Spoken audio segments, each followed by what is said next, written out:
तव कथामृतं तप्तजीवनं कविभिरीडितं कल्मषापहं श्रवणमंगलं श्रीमदाततं भुवि गृह्णन्ति जे भूरिदा जना। नमस्कार, अमृतबाणी चैनेले आपनादेर सकलके स्वागत। श्री श्री ठाकुर मा और स्वामीजीर रातुल चरणे शतकोटी प्रणाम जानिए शुरू करछि आमादेर आजकेर पाठ। 1884 अक्टोबर षोडश परिच्छेद हरिकथा प्रसंगे ब्राह्म समाजे निराकारबाद। कियत्क्षण विलम्बे ठाकुर श्री रामकृष्ण किंचित प्रकृतस्थ हइया भावावस्थाय ब्राह्मभक्तদের उपदेश दितेছেন। এই ঈশ্বরীয় ভাব খুব ঘনীভূত, যেন বক্তা মাতাল হইয়া কি বলিতেছেন। ভাব ক্রমে ক্রমে কমিয়া আসিতেছে, অবশেষে পূর্বের ঠিক সহজাবস্থা। আমি সিদ্ধি খাব, গীতা ও অষ্টসিদ্ধি, ঈশ্বর লাভ কি? শ্রীরামকৃষ্ণ ভাবস্থ। মা, কারণানন্দ চাই না, সিদ্ধি খাব। সিদ্ধি কিনা বস্তু লাভ, অষ্টসিদ্ধির সিদ্ধি নয়। সে অনিমা লঘিমাদি সিদ্ধির কথা কৃষ্ণ অর্জুনকে বলেছিলেন, ভাই, যদি দেখো যে অষ্টসিদ্ধির একটি সিদ্ধি কারো আছে, তাহলে জেনো যে সে ব্যক্তি আমাকে পাবে না। কেননা সিদ্ধি থাকলেই অহংকার থাকবে, আর অহংকারের লেশ থাকলে ভগবানকে পাওয়া যায় না।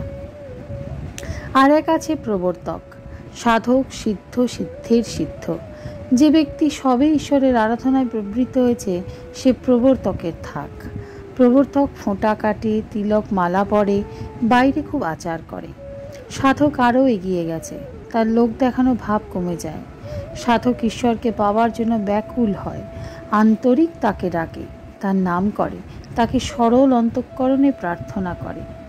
সিদ্ধকে, যার নিশ্চয়াত্মিকা বুদ্ধি হয়েছে যে ঈশ্বর আছেন আর তিনিই সব করছেন, যিনি ঈশ্বরকে দর্শন করেছেন। সিদ্ধের সিদ্ধকে, যিনি তার সঙ্গে আলাপ করেছেন, শুধু দর্শন নয়, কেউ পিতৃভাবে, কেউ বাৎসল্যভাবে, কেউ সখ্যভাবে, কেউ মধুরভাবে তার সঙ্গে আলাপ করেছেন। কাঠে আগুন নিশ্চিত আছে এই বিশ্বাস, আর কাঠ থেকে আগুন বার করে ভাত রেঁধে খেয়ে শান্তি আর তৃপ্তি লাভ করা দুটি ভিন্ন জিনিস। ঈশ্বরীয় অবস্থার ইতি করা যায় না, তারে বাড়া আছে। বিষয়ের ঈশ্বর, ব্যাকুলতা ও ঈশ্বর লাভ, দৃঢ় হও। ঠাকুর এখনো ভাবস্থ, বলছেন, এরা ব্রহ্মজ্ঞানী নিরাকারবাদী, তা বেশ। ব্রাহ্ম ভক্তদের প্রতি একটাতে দৃঢ় হও, হয় সাকারে নয় নিরাকারে, তবে ঈশ্বর লাভ হয়, নচেত হয় না। দৃঢ় হলে সাকারবাদীরও ঈশ্বর লাভ করবে, নিরাকারবাদীও ঈশ্বর লাভ করবে। মিছরির রুটি সিধে করে খাও আর করে খাও, মিষ্টি লাগবে। সকলের হাস্য, কিন্তু দৃঢ় হতে হবে, ব্যাকুল হয়ে তাকে ডাকতে হবে। বিষয়ের ঈশ্বর কীরূপ জানো? যেমন খুড়ি জেঠির কোঁদল শুনে ছেলেরা খেলা করবার সময় পরস্পর বলে, আমার ঈশ্বরের দিব্য। আর যেমন কোনো ফিট বাবু পান চিবোতে চিবোতে হাতে স্টিক ধরে বাগানে বেড়াতে বেড়াতে একটি ফুল তুলে বন্ধুকে বললে, ঈশ্বর কি বিউটিফুল ফুল করেছেন। কিন্তু এই বিষয়ের ভাব ক্ষণিক, যেন তপ্ত লোহার উপর জলের ছিটে। একটার উপর দৃঢ় হতে হবে। ডুব দাও, না দিলে সমুদ্রের ভিতর রত্ন পাওয়া যায় না, জলের উপর কেবল ভাসলে পাওয়া যায় না।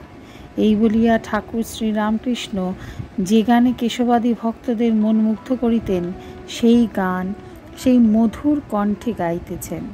সকলের বোধ হইছে যেন স্বর্গধামে বা বৈকুণ্ঠে বসিয়া আছেন। ডুব ডুব ডুব রূপসাগরে আমার মন, তলাতল পাতাল খুঁজিলে পাবি রে প্রেম রত্নধন। আজকের পাঠ এ পর্যন্তই। নমস্কার। কথামৃতের সুধাধারার সাথে শ্রী শ্রী ঠাকুর মা ও স্বামীজির অনুধ্যানের জন্য চ্যানেলটি সাবস্ক্রাইব করুন।